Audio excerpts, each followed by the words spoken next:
this story. Hey, thanks, Dick. Appreciate that. Very well written, very well researched, and Thank you. very entertaining. Thank you.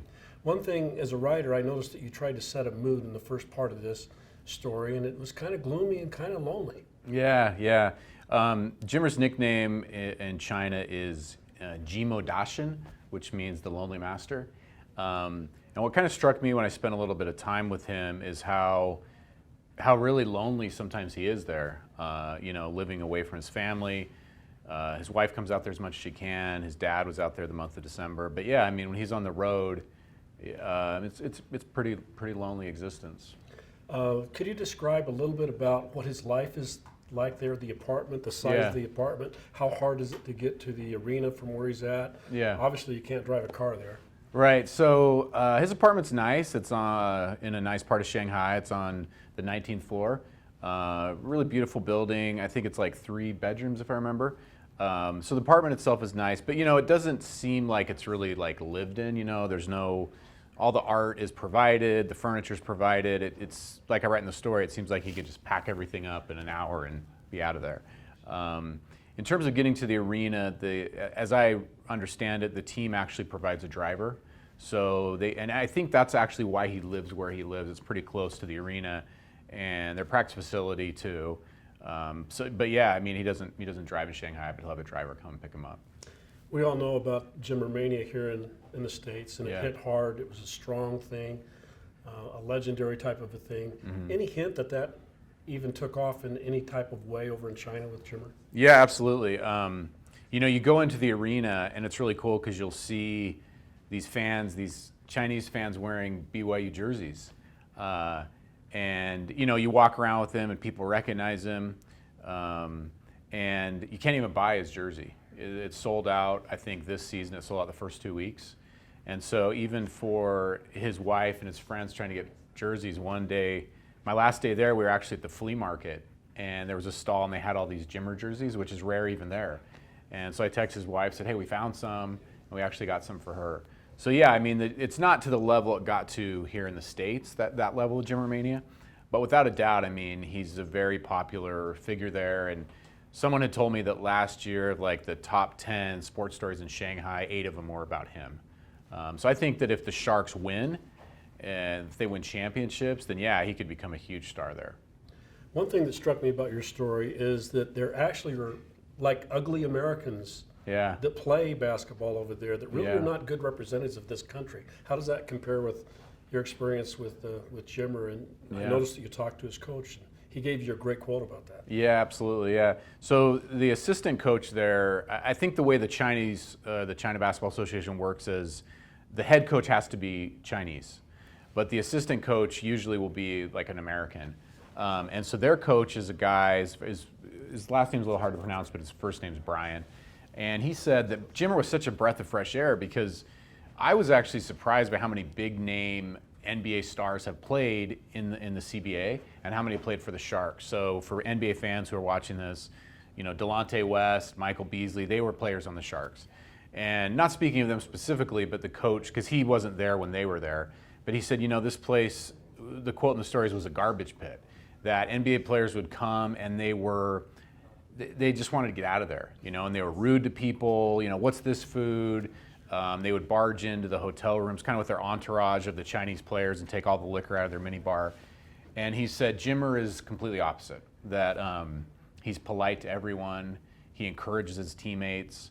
You'd have former NBA players who would come and they wouldn't show up to games. They wouldn't show up to practice. They'd walk out of the practice facility and be smoking, where he says Jimmer never missed a game. He's on time for everything.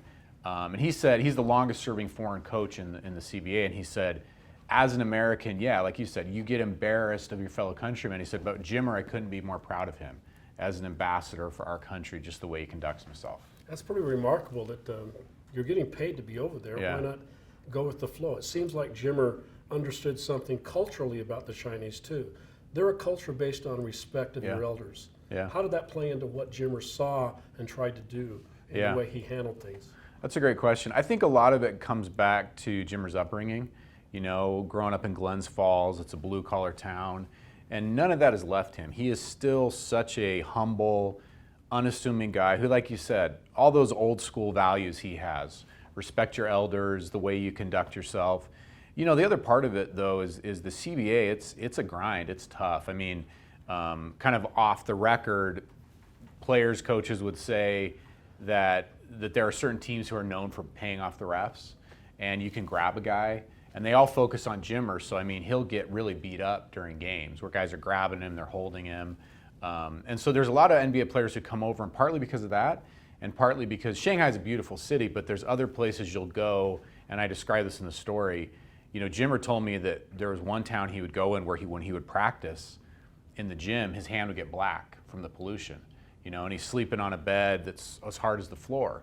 Another place he told me that cockroaches were coming out of the shower. You know, so I wrote about this in the story, but he would lay on the bed, and there was one place where the bed was so dirty he didn't even pull down the sheets. He just got on top with all his clothes on, right? And so there's a lot of NBA guys who come and they literally only last a couple weeks. They think, I can't handle this. And so really, it's a tribute to Jimmer that he's such a nice guy and such an upstanding guy. And this is a league that other guys can't even hack it, right? So, yeah, I think it says a lot about just the type of person he is and his character. NBA players are used to being coddled. They have people bring their luggage into hotels. Yeah. They eat at the best restaurants. They have the best food. You go outside of an NBA arena and there's women that are just lined up to be around these players. Yeah. But this life that you describe in this story is completely different than that. And you mentioned about cuisine. There are places in Shanghai, a trading center of the world for centuries, and there are great places to eat. You can get just about anything you want. But when he's on one of those road trips by North Korea, there's not that choice. Yeah, that's true. Yeah. He talked about, you know, that he'd look at the menu and there were these things that, you know, when the translator says what it is, it's boiled bullfrog, you know, literally live chicken head, cow brain, you know, rabbit ear, black fungus, whatever. And so he said, for me, I eat to survive. That was his quote. And I said, what do you mean by that? And he said, if it looks recognizable, I eat it. So if it's a pizza, if it's a hamburger. So, you know, he's like, I would never eat this way if I was in the States, but here, I can't take the risk of getting sick, right? So yeah, I mean, it's such a huge difference of what it would be like if he were in the NBA or even if he was in the D League. And that's, I think, one of the sacrifices he makes to be over there. Yeah, he makes a lot of money, but it's not all kind of glitz and glamour. Sometimes he would say, rice. Yeah, I asked him about that. I said, so do you have a translator say that? And he said it back to me exactly what he says in Chinese. So he knows a few phrases in Chinese, and interestingly enough, one of those is how to order rice when you're at a restaurant. Great Houston center Yao Ming, really instrumental in the Shanghai Sharks, and probably was instrumental in bringing Jimmer over to China. And he played for him and his organization. But what's Yao Ming's part of all this now? Yeah, so Yao Ming, as you know, NBA fans know, is an all-star. Played on the Sharks and owned the Sharks. This year, though, he's the commissioner of the CBA, and so he's divested ownership of the Sharks. And how that's affected Jimmer and the team is the new owners have yet to really invest in the team. And so they lost their point guard. And the thing about the CBA is every team has an import. They call them imports, a foreign player who, like Jimmer, is going to score a ton of points, right? But really, that's not the difference between a team that makes the playoffs and a team that wins the championship. Coach Brian, Jimmer's American coach there, said that every year the team that wins the title actually has the best Chinese players. So they'll have 4 players from the national team. Jimmer's team has no national team players. And so really for them to get over the hump and win a championship, hopefully when the new owner comes in, once Yao Ming is completely divested of the Sharks, they'll invest and bring in those Chinese players because Jimmer can't do it alone. I mean, I called him the other day just to double check some things. Hey, what'd you score your first game? And it was like 40. What'd you score your second game? 50. So he'll have games where it's just like, I looked at his stats for the playoffs. He had a game where he scored something like 49 points, 12 rebounds, 13 assists, right? But he can't do it all by himself. So yeah, I mean, they need good Chinese players to win a championship. One of the things I got out of your story is, and he doesn't talk about this very often because he's a very positive person in a lot of ways. But you really dug into the feelings that he has of not reaching his goals and how it weighted on him and how it discouraged him, on to the point of tears and getting on his knees and praying, and how this weight and this discouragement was really something that has impacted his life beyond high school and college in a way that I don't think people understand. He even had Steve Young chime in that. Could you talk about this feeling that he had over there? Yeah, and yeah. has since the NBA? Right. As you said, I mean, Jimmer is a very positive person, tends to put a positive spin on anything. And clearly no one really likes to talk about their disappointments. But after I spent some time with him there in China, I spent a lot of time on the phone with his dad, with his brother TJ, with his wife Whitney, kind of trying to understand more of that. And then I could bounce it off Jimmer later and say, is that really how you felt? If you ask Jimmer, were you depressed, were you down? He'll say, and this is in the story, I'd say I was frustrated, I wasn't depressed.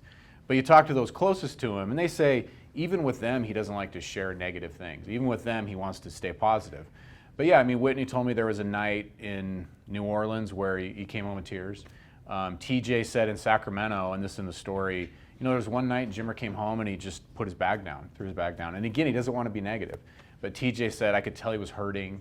And he said he'd walk by Jimmer's room and see him, on his knees. And his sister, Lindsay, the oldest of the Fredette kids, said that was the first time, in her words, Jimmer had to, quote unquote, confront the darkness.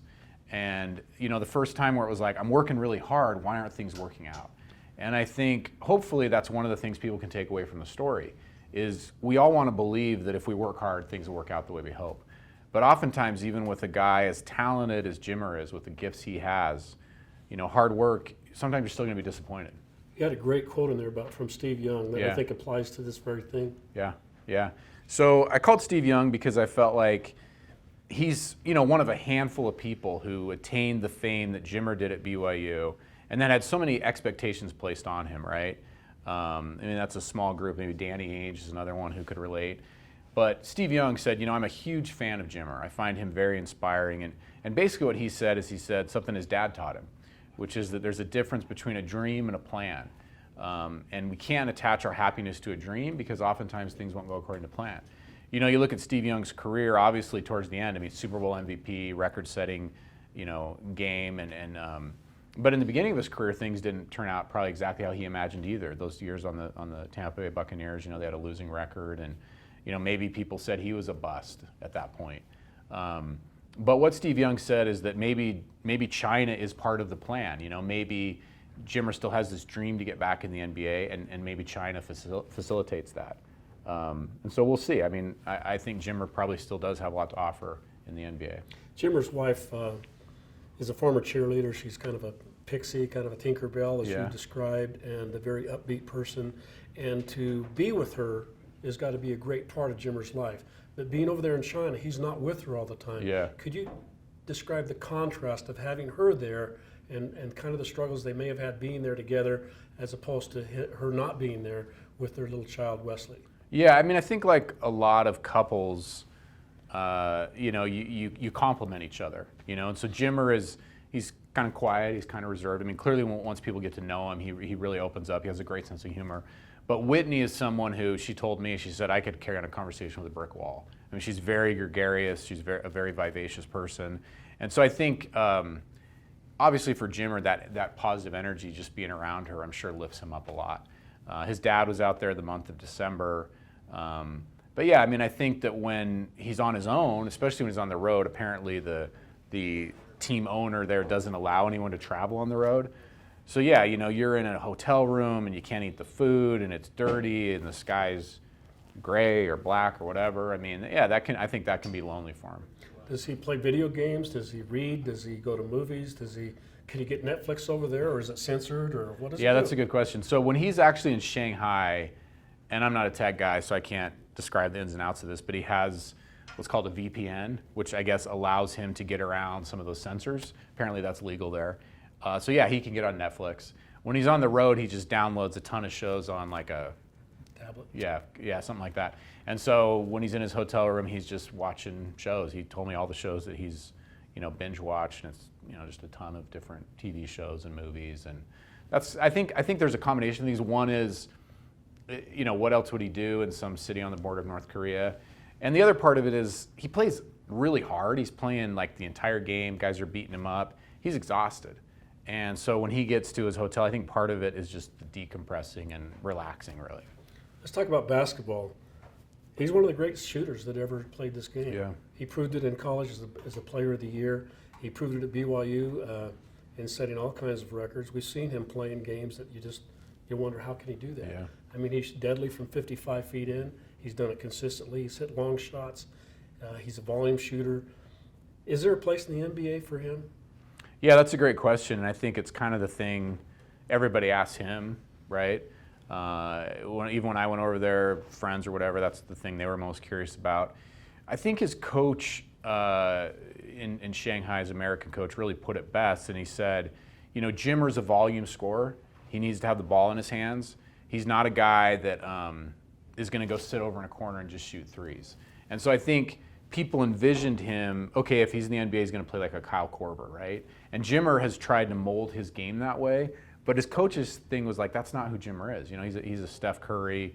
I mean, we wouldn't compare him to LeBron in terms of size and everything, but LeBron has his ball, or the ball in his hands as well. And so I think the problem for Jimmer is a team going to let him shoot as much? Yeah, exactly. And he told me, he said there's games in China where the first half Jimmer can't make a thing, and then by the end of the half or the end of the game, he's got 40 points. So I don't know. I mean, the other issue with Jimmer apparently is defense. That even his coach in China said, and we've heard that throughout his career in the NBA. Do you think he'll go back to China? Yeah, I mean, he's under contract. I'm pretty sure for 2 more years. So yeah, I mean, I think he basically said I'd go back to the NBA for the right offer, but I'll know by what I'm offered if it's a real offer. So he wants to play 15 or 20 minutes a game. He doesn't want to just 10-day contract. He's done with that. And I think that unless an offer like that comes along, he's content in China. He plays a lot. He can make good money. He loves it there. He's made millions in China. Yeah. Would he ever consider going to Europe where he might make a few million more? So I guess the thing with China, why that's appealing, is the season's so short. Whereas in Europe, it's a long season like the NBA, so he'd be away from his family or they'd have to move over there. With this, he can be there 4 months, make good money. And then if an NBA team calls like right now, and they say, hey, we need you, he's ready to go. Were you able to tap in at all to the LDS community in China and Shanghai, his relationship with that? We just have a couple of minutes left. Yeah, that's fascinating. I mean, I think he is on the road so much. It's a compressed season, but whenever he can, he goes to church there. There's a few branches, and there's a branch just for the expats, the non-Chinese members, because of the laws there. And yeah, I mean, he goes over to their houses for dinner. When we were at the game, we saw this whole contingent of clearly American fans in their BYU jerseys that were from his branch. So I think as much as he can, he's very involved there and a great ambassador for the church. Finally, Jesse, your great takeaway from the story. Yeah, so my takeaway from the story is that I think Jimmer's story is something that's very inspiring, and it's something we can all relate to, in that I think for everybody, regardless of who you are, at a certain point, life won't go exactly how you plan. And Jimmer's dad put it this way, he said, our true test of character is what we do when that happens. And I think Jimmer is someone who shows that you make the best of the situation. Jesse, thanks so much. We're proud of you. Great story. Thanks.